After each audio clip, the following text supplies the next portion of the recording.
Very good morning friends. आज आपण एक आगळा वेगळा पदार्थ करणार आहोत आणि त्याचं नाव आहे ग्रीन खिमा. तर ह्या ठिकाणी आपल्याला खिमा जो आहे तो प्रथम पाव किलो कुकरमध्ये आपण 3 शिट्ट्या घेऊन स्वच्छ धुवून आलं लसूण आणि थोडा कांदा घालून शिजवून घेतलेला आहे. आणि आता ग्रीन खिम्यासाठी आपल्याला ग्रीन वाटण लागेल. तर मिरच्या साधारण पाव किलोला 3 ते 4 मिरच्या, थोडं लसूण याच्यात दिसतोय तेवढा आणि साधारण एवढा तुकडा आल्याचा असं आपल्याला वाटून घ्यायचं आहे. हा कांदा अख्खा घेतलेला आहे.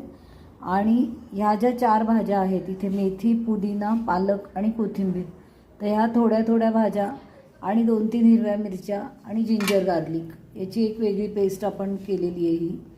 तर ती आपल्याला ग्रीन कलरचा रंग येण्यासाठी लागणार आहे. तर आता प्रत्यक्ष प्रोसिजरमध्ये आपण खडा मसाला की ज्याच्यात वेलदोडा, लवंग आणि शहाजिरं तो प्रथम आपण परतवून घेणार आहोत तेलात.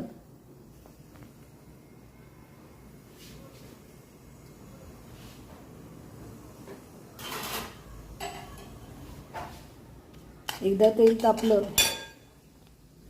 की आपण त्याच्यात कांदा आणि जे मगाशी मी ग्रीन कलरचं वाटण दाखवलं ते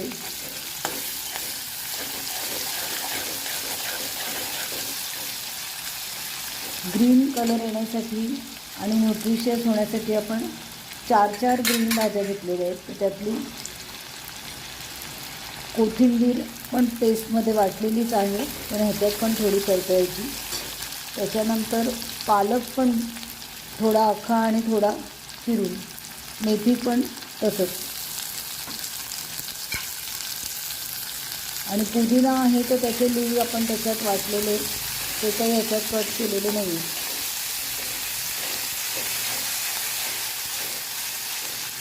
अतिशय सुंदर असा खमंग मसाल्यांचा वास येतो.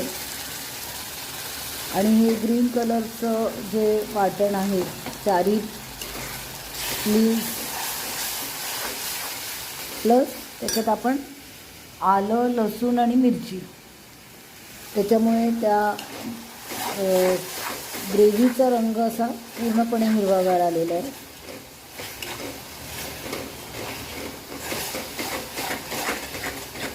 याच्यात आपण आता थोडंसं सॉल्ट टाकणार आहोत. याच्यात आपण ग्रीन चिली असल्यामुळे लाल तिखट पावडर किंवा मसाला टाकणार नाही आहे, कारण खडा मसाला ऑलरेडी आहे.